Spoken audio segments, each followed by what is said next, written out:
So welcome everybody, and we're thrilled to have you. This is not fake news. So together tonight, we're going to learn about the threats to the upcoming elections and what we can do to help. We're in a webinar format, so the faces you see on the screen right now are the faces of presenters, including Rich from Florida Veterans for Common Sense, who has helped facilitate to make this happen, as well as many of our other programs. We're thrilled to have him. One of our co-founders, Bill Petrarca, who will facilitate the Q&A. And because we are in webinar, you won't see everybody, but we want you to use the Q&A button at the bottom, submit your questions. On the bottom of your Zoom screen, you'll see that place. And then after our presenters finish, they'll open up for questions, and Bill will summarize your questions and present them for their responses. I now have the honor to introduce you to a truly impressive father and son team. Technically, the father is Nick Penniman IV, and the son is Nick Penniman V. And I just learned about Nick Penniman VI, who obviously is already becoming like his parents, outspoken and wonderful. Great. But for tonight, we're going to keep it simple. We'll refer them to them as Nick Sr. and Nick Jr. So if you have questions for one or the other, or however, just makes it easier. So share with you that Nick Sr. is the former publisher of highly respected St. Louis Post-Dispatch, has a deep passion for environmental advocacy, has served in environmental leadership capacities, and authored environmental advocacy books. And germane to tonight's program, Nick Sr. serves as the founding board member of NewsGuard, a global company that specializes in fighting disinformation. Great. He's also the board chair of Florida Center for Government Accountability and has been helping lead efforts to expose corruption in the Sunshine State. We wouldn't have any of that here. In fact, just 2 weeks ago, Nick Sr. published Gutter Politics. Look it up. It's now available for sale. And it's in your information we supplied to you. It's about influence of political money on recent elections in Naples, Florida. So welcome, Nick Sr. Thank you for being with us. And we have Nick Jr., the founder of a national bipartisan democracy advocacy group called Issue One, and has a stellar national board. Look it up. You will recognize many of the names. These are true leaders in our nation. And together, he's been working on election protection with many others officially since 2019. But prior to founding Issue One, Nick Jr. was the founder and executive director of the Huffington Post Investigative Fund, director of the Schumann Center for Media and Democracy, publisher of the Washington Monthly Magazine, director of the Alliance for Democracy, and an editor at various publications, including the American Prospect and the Lincoln Journal. He's the co-author with a person that I've followed for years of a book called Nation on the Take: How Big Money Corrupts Our Democracy and What We Can Do About It. Nick Jr. writes and appears regularly in various mainstream national media outlets. I take you through that because I need to share the credibility of these impressive speakers for the Nick and Nick show tonight. They're going to preview what they believe are the greatest challenges into November's elections and suggest ways that everyday citizens, that's each of us, can help reduce those threats. I got a little preview, and it's scary to hear, but wonderful to know that there are people like Nick and Nick representing us every day, trying to expose the issues while collaborating with national leaders to face reality and find ways to make things better. This is not fake news. They are champions of democracy. So on behalf of Floridians for Democracy, on behalf of Karen and me, as a couple of the co-founders, we're thrilled. And Nick, you're on. Thank you very much, Jim. So I'm going to talk about fake news today from both foreign and domestic sources. And basically, we're going to do this for about 15 minutes or so. My son's going to take it over again from a national perspective from Washington. Then I'm going to come back and bring it into a Florida context. He'll come back again, and the two of us in the end will offer, we hope, some thoughtful ideas as to how we can deal with fake news, particularly as it pertains to the upcoming election. I want to go back to a story right now of what they'll call triple hearsay. And this is the one that Haitians eat pets in Ohio. NewsGuard actually went back to Springfield, and we found the woman who started it. Her name is Kimberly Newton, and you can see what she told us. I'm not sure I'm the most credible source because I didn't actually know the person who lost the cat, and she's the one who kind of started it all.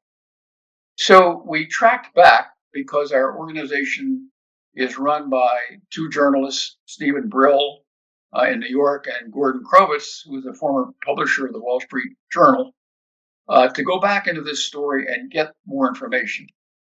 And here's what we found. If you look at the third point in the message, you'll see that Kimberly Newton's right here.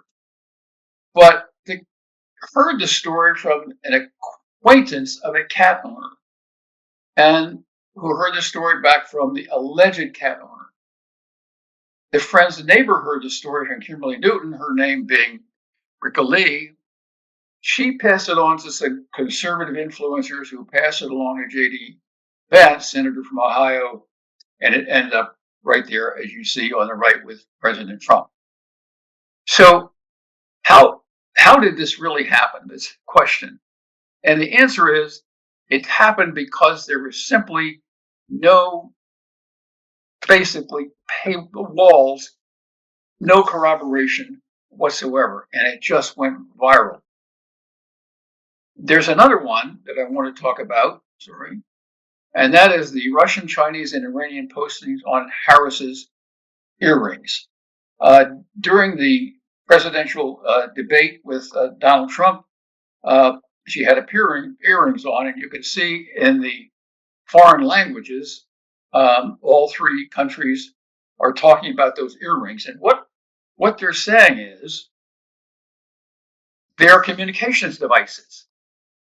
As communications devices, they're from the company called Nova H1 Audio. And the rumor was that basically what the pearls were ways of communicating with her staff to feed her answers to the questions. It started on September 9th, and it was by a post on the former Twitter, now X, from Paint Saints, also known as Amaga Brittany. From there, we found it went through X to something called TDAV Official. TDA Official is an interesting organization. It basically, which is the Truth About Vaccines. It's a social media account. The founders of these, it does have a website, which is not highly trustworthy. From that point, because they had many, many connections, Sputnik, which is a foreign media source, picked it up from a Los Angeles-based DJ named Johnny King, who was a self-described Trump supporter. So by now, Sputnik is passing it on September the 11th. It's 2 days later, and this whole process has gotten spinning out of control as quickly as you could imagine. And we did find one post on Twitter of Shadow of Ezra, and it had 4.4 million views. So this was something that was obviously spreading wildly throughout, particularly X, or formerly Twitter. So using one of our little tricks at NewsGuard, what we did was we enlarged one of the still frames of the debate and took a look at this. And we found that the earrings that she wore were not earphones. There was just similarity, and there was the pearl, yes. But according to the high-res still frame we looked at, they really probably came from Tiffany and Company. So this is the kind of stuff that goes across that is simply wrong. But it's actually accelerated by what I'm going to show you next, and that's the effect of artificial intelligence. On September 24th, the Biden administration announced actions at countering Russian interference. at the interference in the Russian election, presidential election. The attention was on operatives of RT, which is Russia Today, for funding $10 million from the Kremlin to pay for U.S. social media videos. They're aimed at undermining American institutions. And as I think you all know, the government seized 32 internet domains. Interestingly enough, Facebook, not X, because X is kind of Wild West, actually banned RT on September 17th from Facebook and Instagram. Instagram is heavily used by Gen Z, by the kids who are in college and younger kids today. So what's happened is the Biden administration is finally taking some steps, as are some of the social media platforms, to deal with all of the false information that's coming across. So among those that they stopped, and we took a hard look at these, Doubleganger Network, with a very low trust score of NewsGuard, has a number of different functionalities. Election Watch, you can see them all up here. And all of these have regularly published false or very, very misleading claims, all of which use AI. There's another one called War and Fakes, which is one of those that was banned. It's a Moscow-based website that advanced Kremlin propaganda. It was the source of the story, if you remember, about the bombing of the hospital in Mariupol, which they blamed on the Ukrainians. Completely false, but once again, Russian disinformation. NewsGuard's partner is Microsoft. We do work for the U.S. Cyber Command and the Department of Defense in 7 different languages. And what we attempt to do is identify for the government false information that's coming in from overseas. The interesting thing right now is that if you look at that, the Russians are basically doing everything they can to discredit Kamala Harris. And so are the Chinese, despite the fact that there are some tariffs being threatened by Trump. They are heavily against Harris. On the other hand, Iran is going the other direction. They're doing everything they can with false information and deepfakes to try to convince the American voters to not trust Donald Trump, because obviously they're afraid that if he's elected, Iran might be found in great deal more difficulty than they are right now under the Biden administration, or perhaps under the potential Harris administration. This story is a very interesting one. This is KBSF San Francisco. She was accused, Harris, of a hit and run in 2011. Here's a picture over here on the right of a girl who's been hit by a car, run by Harris, and it was a hit and run.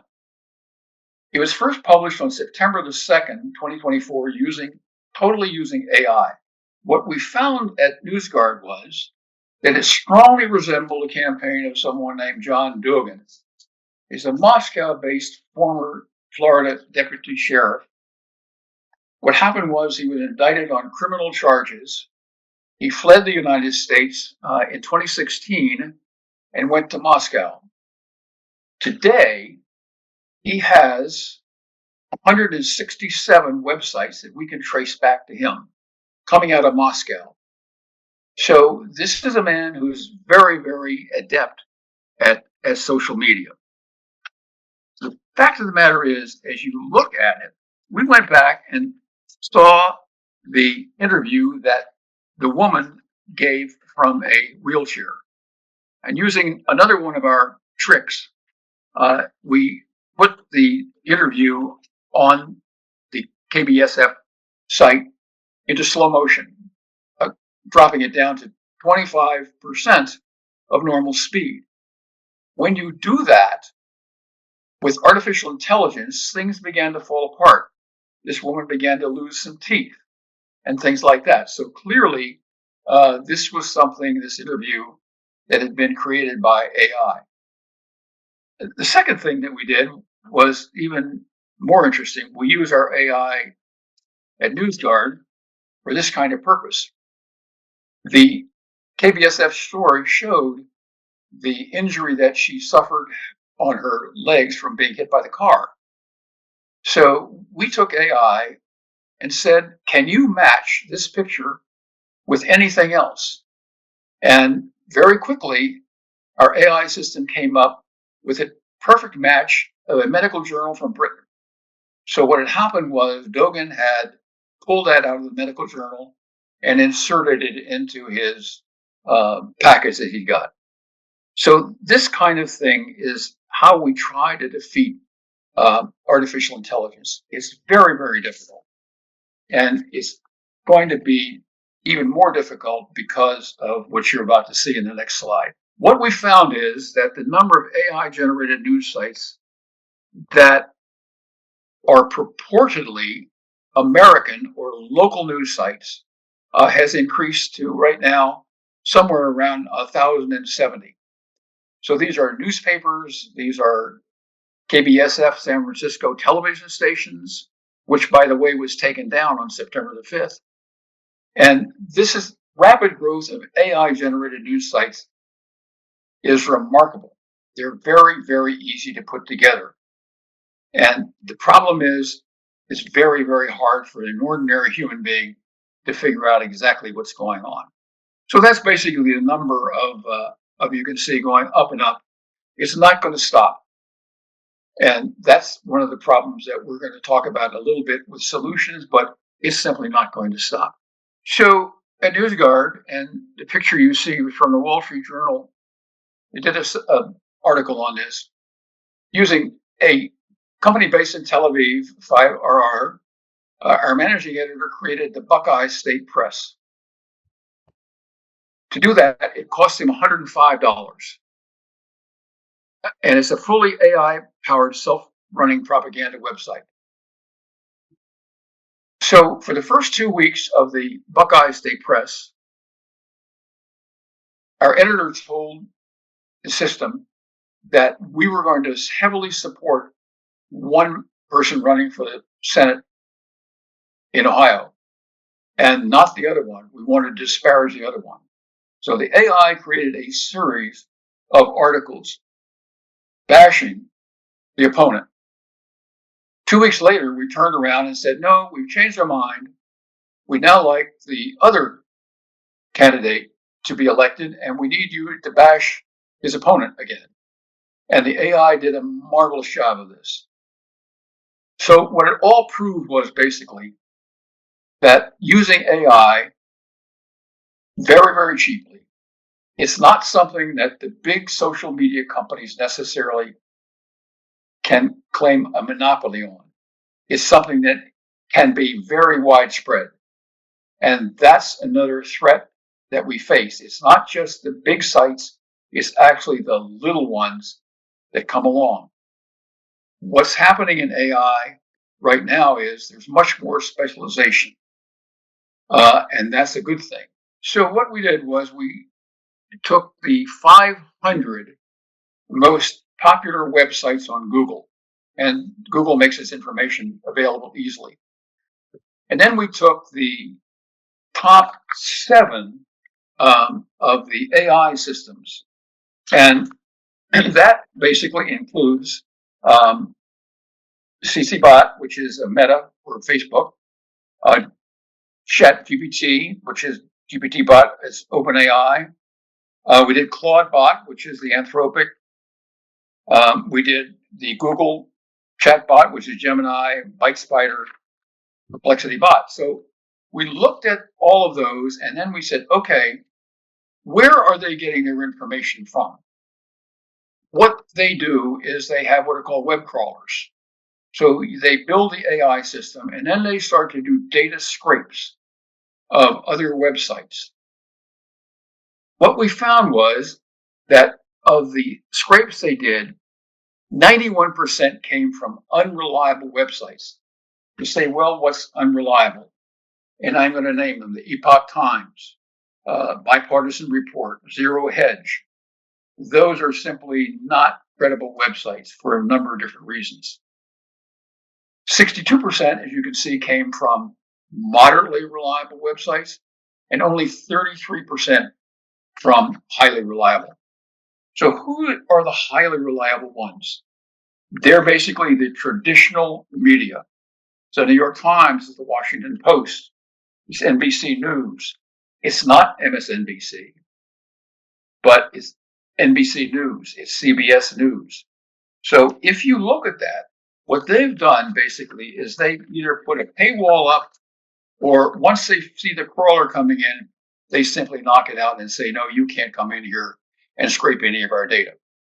So the problem is that those big sites that many people use today have already done their data scrape. And it's hard to get that misinformation out once you get it in. It's garbage in, garbage out. It's the old rule. So I think that if you take a look at the two issues that we see as being threats to this coming election, number one is the proliferation of AI sites because of the inexpensive way of putting them together. And secondly, the sites that people use heavily and trust from many of the social media platforms and many of the systems that we all use for information, they are not necessarily right. So you have to be very, very careful. We'll talk about that much later. And now I think I will turn over to my son. Thanks, Dad, and thanks to you all, the Floridians for Democracy, for doing this, for caring, for putting your shoulder to the wheel. This is yet another existential election cycle for this country, and it's going to take all of us to make sure that it completes itself appropriately. I started an organization called Issue One 10 years ago. As Jim mentioned earlier, it's a bipartisan organization. We're in Washington. We have about 40 staff, a budget of about 8 million, and then we spend a lot of money on other stuff in addition to our staff, like ad campaigns and things. We focus mainly on election protection, and then relatedly on disinformation. I have to say, it saddens me that the phrase election protection is such a common phrase today. It's not a phrase that came out of any of our mouths up until about 6 or 7 years ago. We shouldn't have to do this work, but obviously because of the forces that are at play in this country, we do. And so we do it at Issue One with our bipartisan group. We formed something in 2020 when Trump was heating up the big lie about the stolen election. We formed something called the National Council on Election Integrity as a counterforce to him. These are not all of the members, but you might recognize some of these names, like Tom Daschle and Chuck Hagel and Carlos Curbelo, a former member of Congress from Florida. We also have people like Michael Chertoff, who was one of the first heads of the Department of Homeland Security, Dick Gebhardt, who's a Naples resident, Dan Coates, who was Trump's director of national intelligence. So John Bridgeland, who was George W. Bush's policy director, Donna Brazil, et cetera, et cetera.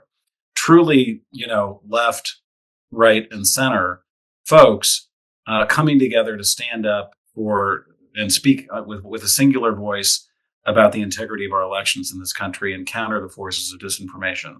So here's what we are seeing in terms of the MAGA playbook for 2024. Number one, sow doubt about the integrity of the vote. Number two, jam up the certification process with false claims and frivolous lawsuits. And then number three, try to throw the undecided states, once they've jammed them up from certifying, to the House of Representatives to decide who the appropriate electors are from those states. You all saw the beginnings of this strategy in 2020. They didn't quite have it as finely tuned as they do now, but it's obviously the very thing that resulted in the siege of the Capitol on January 6th. So in terms of sowing doubt about the integrity of the vote, the big lie this year is non-citizen voting, and we'll get into that in a second. In terms of jamming up certification, we're really worried about that at this point because December 11th is the deadline when electors need to be assigned by the states for the Electoral College. And if they can try to delay certification of the vote until December 11th, they believe they can create enough confusion that they could, number three, throw the decision to the House. One of the factors that we're dealing with this year that we did not have to deal with in 2020 is that all of the election deniers were on the outside, literally all of them. We now have 272 election deniers who are election officials in America, and 70 of them are in the swing states. We have people on boards of electors and boards of canvassers in the swing states who have said that they never would have certified the 2020 vote. We have a 3-2 MAGA-dominated state elections board in Georgia now. This is also a recent development this year. And the three of them have all said that they believe they're working on behalf of Donald Trump. That's actually against the law, for what it's worth. So we and a bunch of other groups have begun proceedings with the Attorney General's office in Georgia to try to knock them off that elections board, because you cannot be on an election board and swear allegiance to a single candidate. But this is the factor that's going to make everything chaotic. We're going to hear false claims coming from the inside, and we're going to have people who are inclined not to certify the vote and to block things up. As I said, the new big lie this year is non-citizen voting. It is all over the place. It's all over social media. It's all over right-wing media. Elon Musk is one of the worst spreaders of this lie. As you can see, this tweet of his alone, look at the very bottom there, received 50 million views. I just want to remind people that only about 160 million people voted in the last election. So he's reaching nearly a third of the electorate with his tweets. And this is at least one of 20 or 30 that he's done advancing this narrative that non-citizens are going to be stealing the election, that the Democrats are, quote, importing them and they're going to steal the election. That's just not the facts. The facts are that number one, there are only a handful of towns in America where non-citizens can actually vote. It's about 20 towns. One of them is about 2 miles from me in Tacoma Park, Maryland. I don't know why they do it, but they allow people in local elections who are not citizens to vote. It is 100% illegal for a non-citizen to vote in a federal election, period. And here are some attempts to get at the facts by actual election officials. In 2016, North Carolina audited its elections. It found that 41 legal immigrants who had not yet become citizens had cast ballots. Okay, so there are 41 mistakes in 2016 North Carolina. In 2022, Republican Brad Raffensperger conducted an audit of his state's voter rolls and found that about 1,600 non-citizens had attempted to register, but election officials had caught all of the applicants in the state of Georgia. And then the Brennan Center for Justice recently surveyed 44 election officials all over the country and found 30 incidents of possible non-citizen voting out of the 23.5 million votes that were cast in the places that they examined. So this is just not, does it happen? Yes. It happens in such low numbers that it is completely non-consequential. But as you all know, this is the drum that they are beating at this point. This is a poll that we did recently, or at least one from a poll that we did recently. Unfortunately, when you look at the trust in elections, as you can imagine, there are a lot of Trump supporters who are much less likely than others to say that they will trust the election if their candidate doesn't win. So in this case, only 21% of Trump supporters said that they would trust the results if Trump doesn't win. So, it's a pretty ripe environment when it comes to the MAGA community to contest if it's not a Trump victory. So what are we doing about this at issue one? Our big thing is that we are running a communications hub of more than 40 national organizations to coordinate media efforts to push back on these lies and to get the truth in front of people. We do that with paid and earned media. Earned media is basically media we buy. We get our council members onto TV and radio in bipartisan pairs. We have them write op-eds in bipartisan pairs, and we do a ton of social media rapid response work. So on that front, we've hired 4 firms that do what's called social listening, where they have AI constantly scanning the internet, looking for the rise and the distribution of these false narratives. And when we see them occurring, we try to get in front of them where they're occurring geographically with op-eds, TV, radio, and digital ad buys to try to blunt them and reduce their impact. This is also some work that we do. We just try to reassure people of that the processes in this country have integrity. Let me see if this plays. This is an ad that we're running right now across the country. I help run elections in Florida, in Ohio, Missouri, Pennsylvania, Washington State. We all have election laws that we have to follow. And rigorous training to make sure everything we do is nonpartisan, Transparent. and fair. The people who count the ballot and make sure your vote is counted are your friends and neighbors, following the rule of law. Because that's how we do it in Pennsylvania. Florida, Ohio, Missouri, Washington State. That's how we do that's it. how we do it. That's how we do it in America. The technical term for that is a reassurance ad, just to reassure people of the integrity of the process. The guy in the upper left here is Wesley Wilcox, who's an election official in Florida and a proud conservative, by the way. So how can you all help? 4 things. Number 1, be truth spreaders. Everyone has email. Some of you are maybe even on Facebook or social media. I think that all of us get worn down by the people we've seen in our communities or in our families who have gotten taken away by disinformation. And a lot of us just get discouraged and think, oh, they're too far gone, right? Unfortunately, we can't afford to think that way, at least for the next 7 or 8 weeks. We got to reach out to them. We got to try to get the facts in front of them as much as possible and use our email addresses and our, whatever email address you have in your Rolodex and our social media to be true spreaders about the election. Number 2, de-escalate violent rhetoric and urge patience. You're going to see people, we're all going to see people who are trying to ratchet it up, especially on social media. You got to get in there and say, hey, we're all Americans. We're all on the same team. Ultimately, we got to cool it and we've got to be patient, because one of the big tricks that they will try to pull this year is that, and they pulled it in 2020, is that in Pennsylvania, they legally cannot open mail-in ballots until Election Day. So as you all probably saw in Pennsylvania in 2020, Trump said that he went to bed and he was winning Pennsylvania, and then he woke up and they had, quote, stolen it. That's because those mail-in ballots are typically 3-1 Democrats. He will do that again because unfortunately they did not change their law in Pennsylvania. So urging patience and saying we all need to be patient and wait for election officials to do their jobs and not rush to conclusions about who won until all the votes have been counted.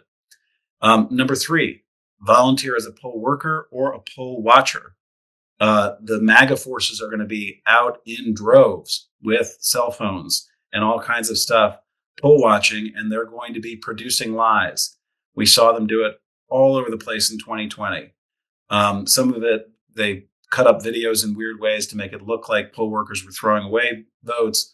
Others, they did their own commentary on top of. But as my dad just presented, now that they have generative AI, they'll be able to take a simple video that they shoot, feed it into AI, tell AI how to fabricate something with it, and then they'll put that up on Twitter or social media and just start jamming things up with false videos. And then number 4, finally, point your children and your grandchildren towards real news sources and have them pay for them. This is the most important thing. There are places out there where people are paid to sort fact from fiction, and we've got to pay them to do their jobs in the same way that we pay for Amazon movies. So this is probably the most important long-term thing we can all do. In terms of resources for you all, I would love to say that our communications hub is a resource, but it's really meant for organizations and for the media, not for regular citizens. This one, though, is great. This is the News Literacy Project, and they have this misinformation dashboard about election 2024, where they track the topics that are dominating in terms of misinformation. They also talk about tactics to counter them. So write down News Literacy Project and maybe just this title too, Misinformation Dashboard. And you can get regular daily releases from them. So thanks. And at this point, I'm going to hand it back to Dad to talk about some of the local stuff in Florida. All right, so let me talk about the Florida Center for Government Accountability, headed by Barbara Peterson, a lawyer and former lead head of the First Amendment Foundation in Florida. We have 4 journalists working for us full time, 2 Pulitzer Prize winners, and we have 2 jobs, one of which is to assist journalists and citizens in drafting public records requests and analyzing the records we obtain. This is important for everyone on the call because this is what we do. If you suspect something, if you think something's wrong, if you need to know more information, we're happy to fulfill our role in helping you find public records. The second is this, to produce well-sourced reports. And you can read this. We are the organization that broke the story about Christian Ziegler, former head of the Republican Party, and his wife having a menage a trois, and him then trolling various bars to look for women to have sex with his wife. We also just today finished breaking a story on the sheriff in Lee County with a great deal of questions around him. And the county commission today decided not to fund the sheriff's office 1 penny more until a full and complete investigation can be done. So we are investigative journalists, and we try hard to speak truth to power. I want to give you an example of one of the problems that we see. There's a lot of voter suppression in Florida. There's a lot of intimidation, particularly with the constitutional amendments that are involved today. But of all the problems, to me, this is one of the largest. In Collier County, the supervisor of elections, experienced with 17 years, ran for office. She was opposed by 2 men, neither of whom had 1 day's experience in managing elections. The second one was supported by a highly conservative member, a MAGA member of the party, Republican Party here, and he recruited a friend to come in as a write-in candidate 2 days before the registration closed. Gubala raised no money. He gave no interviews. He's a real estate agent. 2 days after Blazer won the primary, he withdrew. So what's the purpose of this? This is a ghost candidate who, if he comes in, there has to be another vote in a general election. In other words, if no Democrat or no independent came in, basically it would be what's called an open primary. But by bringing Gubala in, it became closed. And the result in Collier County is that 118,000 Democrats and independents were deprived of the right to vote, which they would have been because had the election between Blazer, Guaret, and Schaffel, it would have been 3 Republicans. This is a problem in Florida, in my opinion. FLCGA has done a study of it. And Florida is infested with ghosts. In the 2024 primary, 2 Democrat and 19 Republican counties had ghost candidates. There are 34 Republican ghosts and 4 Democrats. And what we found at FLCGA is that by closing the primary, not opening it, closing it, over 2 million voters were shut out from voting the candidate of their choice. Now, they could change party. They could change their registration if they wanted to and go to a different party. So they're not completely blocked, but the ghost candidates coming in, particularly at the last minute, as in Collier County, 2 days before the registration closed, is obviously a move to prevent certain kinds of people voting, in the case of Collier County, for a much more reasonable person than the other two candidates she ran against. So the second thing I'd like to talk about is maybe really the most serious threat to our democracy in Florida. And that is the idea of executive privilege. There's a case in Leon County Circuit Court that DeSantis could invoke executive privilege to prevent the release of documents. The Florida Center for Government Accountability sued the Surgeon General Lodopo for withholding information from the government on COVID. We also sued the governor's office for information relating to the flight came from Texas and eventually ended up in Martha's Vineyard that you and I, the taxpayers, paid hundreds of thousands of dollars for. So in other filings, we have tried to gain more information from the state government, and we finally had to file a suit. We didn't file it. We came in later on a DeSantis comment that he had 6 or 7 pretty big legal heavyweights to help him screen Florida Supreme Court nominees. We wanted, as did others, to find out, many of the standard media, who these people were. Went to court, and Leon County said that he had executive privilege. So FLCGA and the League of Women Voters, who we heard from last week, argued in support. With this argument that it's 178 years, not a single court decision has ever recognized the existence of executive privilege. So the court punted. They kicked the can down the road. The First District Court in 2024 said, we think the confidentiality of the conversations is okay, but we're not going to rule on executive privilege. So it's still an open question. Our sense is that what's happened is the DeSantis administration is attempting to get this to the Florida Supreme Court. It's a perfect case because of the nature of the case itself. Some people say, well, you're taking on the Republicans. Well, they run the state. We're not taking on the Republicans. We're taking on anybody in government who isn't transparent and honest about what's going on. In our public access area, and there's a 1992 constitutional amendment, we have 41 records requests. We do a lot of work for other media, Sarasota Herald Tribune, Miami Herald, other newspapers, WGCU television, and we have 6 for the benefit of private citizens. People like all of us on this call who might suspect they need information for something that they would like to have. We have 5 active lawsuits going. But the DeSantis administration is very smart. They use 3 techniques to prevent these records from becoming public. First is the expense to copy and redact. They say, well, it's going to cost you so much for each page. And then, oh, by the way, we have to redact certain, so you're going to have to pay the salary of that person for whatever time it takes them to redact.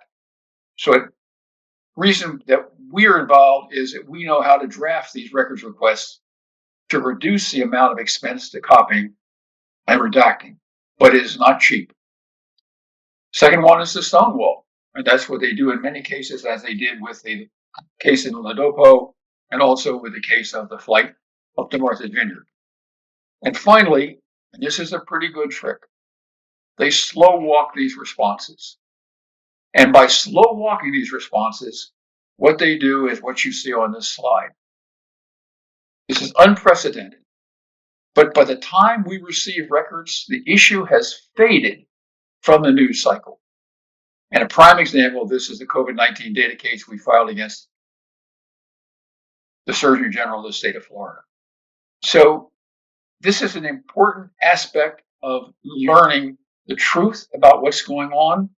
But we in Florida are having tremendous amount of difficulty in pulling these records out of the state of Florida. So I'm going to stop sharing this and I'm going to go to one more slide to conclude, and that's going to be my thought of how we eventually manage to work our way into the future. Here's how I think all of us can ferret out some fake news. as my son said, sometimes you have to pay for it, but use established traditional media. We have some fine broadcast operations and some fine newspapers in the state of Florida, and you can trust them because they will bring their stories in. Reporters will. They'll be corroborated. They'll be edited. That's not true on social media. People just push their emotions onto social media without any secondary corroboration.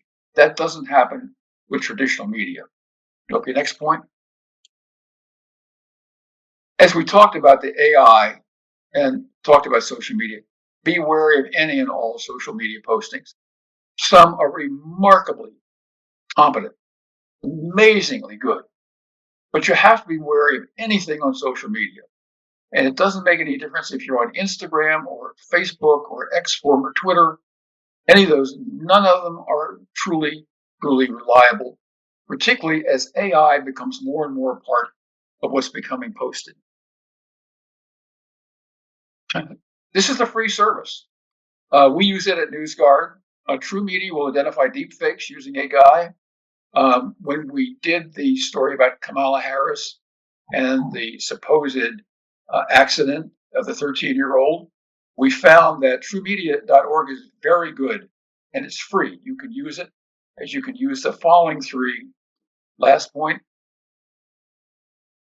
PolitiFact, Snopes, and Fact Check. Now, these don't actually verify the websites like NewsGuard does. They simply verify the stories on the websites. But it's a good way of ferreting out fake stories. And they're all free. They're all for the public. And I recommend all three of these and True Media as well for deepfakes. So that's sort of my take on how you ferret out most of fake news. So, Would you like some questions? Let's go.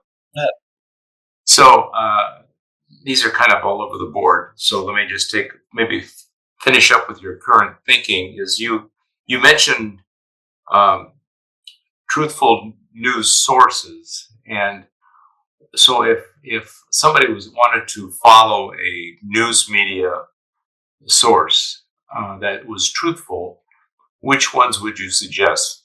I would, first of all, most broadcast operations, the amount of news on a 30-minute newscast on television has the same number of words as one front page of a daily newspaper. Newspaper staffs today have editors, reporters. Everything that comes out of the major newspapers in this state is double edited. So there's always somebody taking a second look at the stories that come out. My sense is you can trust them. Frankly, you can trust public broadcast media and some of the commercial stations as well. But I think that if you're going to look at a trustworthy source, I would look at primarily the press, but I'm a newspaper guy. And I think from there it goes downhill slightly. So would that be true for the press, the papers in Florida? Yes, in Florida, most every daily in Florida is very, very responsible. When you say, Dad, that any newspaper in a community above maybe a population of about 150,000 or so will have a legitimate newspaper. Yeah. And certainly Tallahassee, Fort Myers, Miami, like those are all legitimate newspapers. The Naples Daily News, I know, is kind of a shadow of its former self, but it still has people there who actually try to get it right, don't they? Yeah, they do. And I think you've got the Tampa Tribune, which is the Poynter Institute up in Chicago, in Tampa, and that's a terrific newspaper. So you've got a lot of good examples here in the state of Florida. Good. This is a question from one of our viewers. What role do our speakers assign to the false equivalency developed by, quote, the reliable media in equating lies and truth as both deserving to be quoted with equal respect? Yeah, this has always been a problem. The media struggled with this for a long time with climate change, in that they would report from think tanks that had been propped up by oil companies, claiming that climate change wasn't real, and then they would go to an actual scientist and who said that climate change was real. And eventually, they about 10 years ago, the major daily newspapers just decided that it was no longer appropriate to quote the fake think tanks that the oil companies had propped up as if they were legitimate sources. So I don't know what to say. I mean, I think that the reporters at these major daily papers, they want to balance their stories out, so they'll go out there and they will do this false equivalency thing. And especially when it comes to the big election lies, I think they're getting much better at it. But they still end up kind of advancing the false narratives nonetheless. And what can be done about the lack of patience that the media seems to have with election outcome predictions? Yeah, they're always itching to call it first, aren't they? You can just see them, especially CNN and MSNBC. They all want to be the first. I don't think we'll ever be able to stop that. I don't know why they have it in their heads that that's so cool and important to be the first to call a state or call the election, but they do. And we're probably never going to break them of that weird habit. Yeah. And let's see here. Okay, and then I have a couple questions for you. Early on, you talked about that your publication has something called a trust score rating. Can you speak a little bit about how you determine what that trust score rating is? No, that's a great question. We have 9 journalistic criteria that we use. We have about 30 people on staff. Everything we do with AI goes through at least 2 sets of eyes before we print or publish it. And basically, the trust score starts with transparency. Who owns? Are you willing to admit your mistakes? Are you willing to be honest about your investors? And so there are 9 criteria that we use, each of which has a value. You can go on a NewsGuard tech website and find out what those 9 criteria are. And the attempt is to show that you are responsible for your mistakes and completely open about who you are and who owns you and who controls you. So that's the basis of our trust score. If you use Bing or you use Edge, which are Microsoft browsers, you will automatically get our rating on the left in a little blue dot, and you'll get the number right there as to what the trust rating is of a website if you hit it. We have about 1.1 million data points that we use. We haven't rated every website in the world, obviously, but we've rated the top 90% of websites used on primarily on Google or on mainly Firefox or the other big search engines. So it's just a matter of trying to keep on top of everything that's going on. But with AI, all of a sudden, there's going to be an explosion of this kind of thing. And that's why at NewsGuard, we've developed AI programs ourselves that are very specifically aimed at what we do. What my son talked about is right, generative AI, ChatGPT, Gemini, and some of these systems are very general. I think what you're going to see in the future is what we're doing, which are very narrowly specialized AI, maybe in medicine, health, exercise, and various things. They'll probably be more reliable than the big generative AIs because they've got all this junk data in there. And hopefully the people who are developing specialized AIs for specialized purposes will be much more careful about what goes in, so what comes out has a lot more credibility. This question just came in. How long has Florida had a problem with ghost candidates? Only for the last about 10 years. In 2017, there was a bill that came up in the Florida House to stop that, because it started, I think, in about 2015. It was a bipartisan bill. It got into committee, didn't get a single vote to stop ghost candidates. So it's a relatively new thing, and the legislature just decided that they're perfectly happy with it the way it is, because it came up again in 2019 on a bipartisan basis, the same bill, didn't get a vote in committee. So that sort of tells you how the legislators feel about those candidates. So another question about social media. Some social media reposts are from some supposed organizations. How do we find out if such organizations are fake, and how do we get them removed from the platform? You're not going to be able to. Most of the social media companies have decimated their trust and safety divisions. Musk being number one.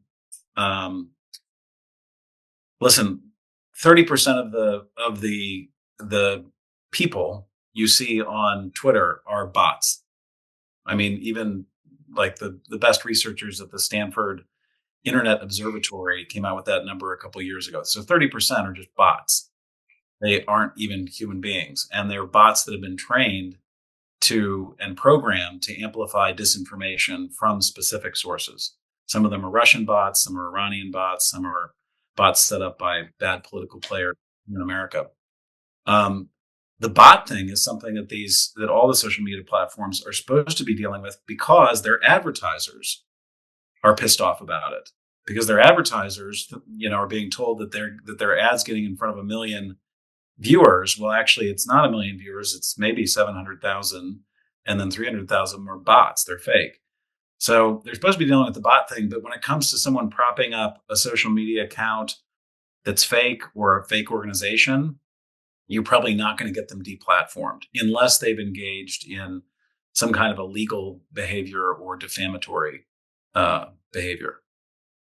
Yeah, and I think, Bill, the second part of that question is a lot of this stuff is clickbait. And clickbait is an attempt to get money out of you in one way or another. Mm-hmm. Some of the platforms share in that. So why would they be giving away something where they're actually getting some reward? Good point. We have another question about the Florida Department of Health, who recently sent out an undocumented information claiming that the COVID vaccine, the mRNA vaccine, is dangerous. What can we do about this? My wife is on the city council here in Naples, and they're dealing with the question of fluoride right now. It's causing every kind of possible disease you can imagine. The Surgeon General of the state of Florida is what he is. And as long as he's there, he's got the bully pulpit. He's going to say what he says. And I think if you talk to any medical professional, you'll get a different view. But sometimes medicine takes the back door or backseat to politics. And that happens to be the case in the state of Florida right now. I don't think you can do anything about it. Okay. And another question. In Florida, is Florida set up to legally block any possibility of flipping blue this year, regardless of vote count, because of executive privilege and the election deniers that are officials or judges or in Congress? No. Florida actually does elections really well, and that came out of the 2000 contested fight between Gore and Bush. In the wake of that, the state passed a bunch of really commendable election laws that have a lot of checks and balances in them. So you all do them well. It's almost impossible for someone to kind of like pull the lever. So I wouldn't worry about that.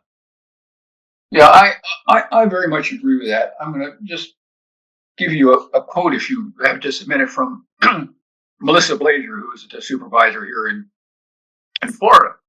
And she said, right now, once people come in here to my office and see what we do and how we do it, there is a sense of security. That's not to say that there aren't going to be people critical of the process. But I think the state of Florida has overcome the reputation it acquired 20 years ago with hanging chads. And I think today that we are a model for many other states, all of whom are trying to emulate what we do. Our election system in this state is pretty darn good. We're not right now, at least, one of the swing states. So I don't think there's the focus on Florida there is on Michigan, Ohio, Pennsylvania, Wisconsin, and some of the swing states. But my sense of what we do, having written a book about it, and then Melissa Blazier is, we do a damn good job in Florida of counting votes and doing it the right way. Okay, I think we've gotten all of the questions. Jim and Karen, did I miss anything? Yes, there's a couple here. Someone asked the question, have you or any of your teams felt intimidated or threatened? So at issue 1, we got a bunch of threats in 2020 when we were doing some of our bipartisan election protection work. And we had to just take certain security measures. My dad can talk about NewsGuard. It's been a lot worse there. Yeah, NewsGuard, because we have taken on foreign governments as strongly as we have. There were drones flying over the homes of our 2 CEOs, and threats made on the telephone, which the FBI came involved with, and found that they were came from Russia. So we've had to put security in the homes of our 2 co-CEOs, and we've had to put a 24-hour security system in our offices in New York City. But all of those, none of those were domestic threats. Those all came from, according to the FBI, from Russia. Scary stuff. One other question that was sent to me was, do either of you anticipate an October surprise? And if so, what might that be? I don't actually. I think that both Harris and Trump have been so heavily vetted that we know what we're going to know about them. The only thing that I could see happening to Trump is that, and you've already seen some of it on 60 Minutes and elsewhere, I think that some of the folks who served in his administration and who believe that he's unfit for office will perhaps come together more powerfully and make bolder statements about that. I mean, it really is rather striking that his vice president, his own vice president, is running against him, and that none of the former, that Bush didn't even attend the convention, Romney didn't even attend the convention, and then you've got all these former generals, who worked for him, who, including the former head of the Department of Defense, who are saying that he's unfit for office. So I think I could see that dialing up in a way, those voices who served him dialing up and saying he can't serve again. But otherwise, I don't expect anything totally out of the blue. Why do you think so many millions of people are wanting to believe the lies, to join the cult, or to believe things that we see obviously are not true? Why are there so many millions of people who want to believe it? I don't know if they want to believe it. They just do believe it because they're living in fishbowls. They're living in information fishbowls that are, constantly affirming and reaffirming the myths and the disinformation. It's incredibly discouraging, but that's kind of where we are at this point. Yeah, and let me go back to another question too. And I guess I saw a message from Robert Schaefer that there has been gerrymandering in the state of Florida, and that's true. I mean, there are ways of frustrating the election, and that is definitely one of them. October surprises. We have a Senate race that's tightening, and I wouldn't be surprised to see if Debbie doesn't come along a little bit more strongly. She's a pretty good candidate. I know Rick Scott's got a lot of money, of his own money he can spend, But money doesn't necessarily buy an election. When I wrote this book about Naples, a candidate in a little town of 16,000 voters had $1 million behind him, and he lost to a woman who had 110,000. So money doesn't always buy you your office, although I have to say it did in the past when Scott ran for governor. So I think, that there was a surprise nationally, I don't know. But I wonder if in Florida, Debbie White might come along a little more strongly. I don't know. Okay. Wow. I'm sort of speechless. You guys are so impressive. The work you're doing is so important. And we've learned a ton tonight. Some great comments in the chat. For those that are curious, this was recorded and it will be put on our YouTube site. We go through a little editing process so it doesn't go up immediately, make it look a little fancier, but it'll be up in a week or so. And so Floridians for Democracy YouTube site, and also the Florida Veterans for Common Sense puts it on their site. And then anybody that wants to email me or email through info@Floridians for Democracy to say when it's up, we'll do our best to let you know. I wanted to, besides thanking these impressive people and thanking Florida Veterans and Bill for facilitating tonight, I do want to mention about our next program coming up that will be both virtual and live in Naples. Nick, down the street from you at the UU congregation. And it's titled Democracy Under Siege, the Fascist Threat to Florida and What to Do About It. Sort of like your comments, what do we do about fake news? The reality is long before we knew that there was a thing called Project 2025, there were things happening in Florida. And Florida is ahead of Project 2025 with so many things being implemented. So we've got 3 impressive speakers. We're going to kick it off with Rick Wilson, one of the co-founders of the Lincoln Project and one of the very first, very conservative, highly recognized consultants for the Republican side that early on said, wait a minute, this is not right. What's happening here?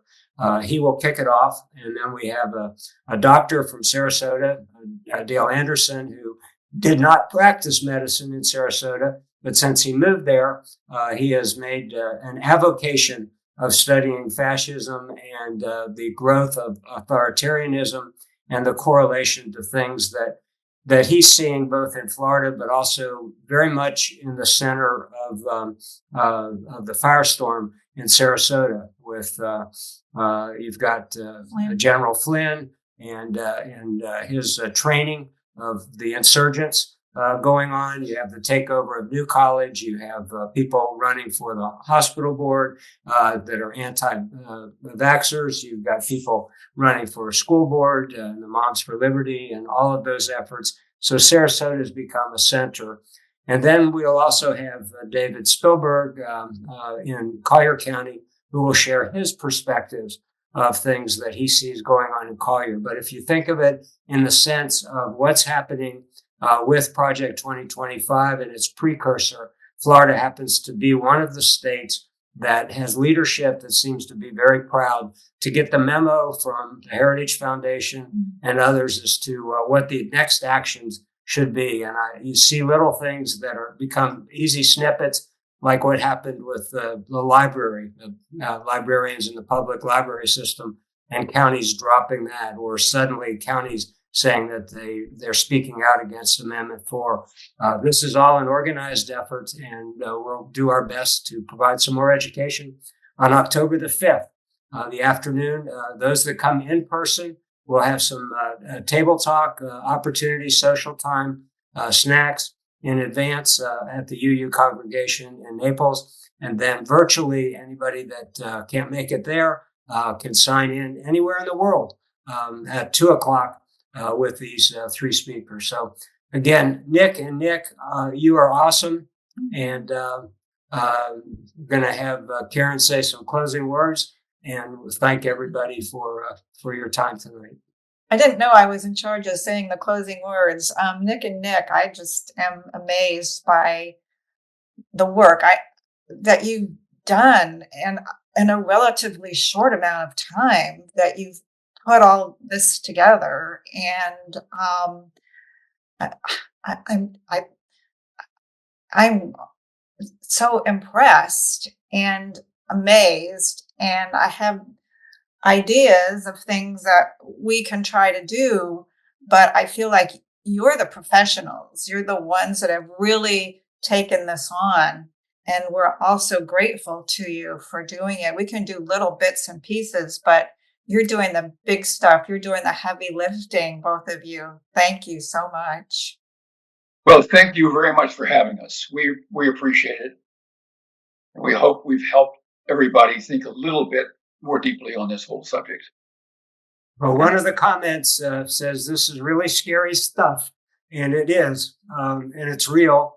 And yet, the first part of making change is understanding the issues. And you've done a super job of helping us understand it, and also that there are people like you guys that are out there making a difference and trying to bring bipartisanship and to actually bring civility back so that we can debate, negotiate for improvement of our society, not for the destruction of democracy in America.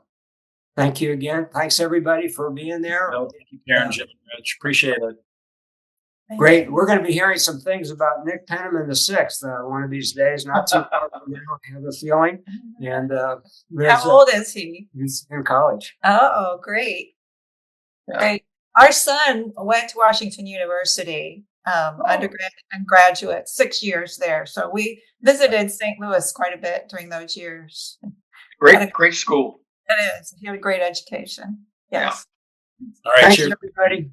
Yeah. We'll All right. sign off. Have a good night. All right. Bye. Good night, everybody.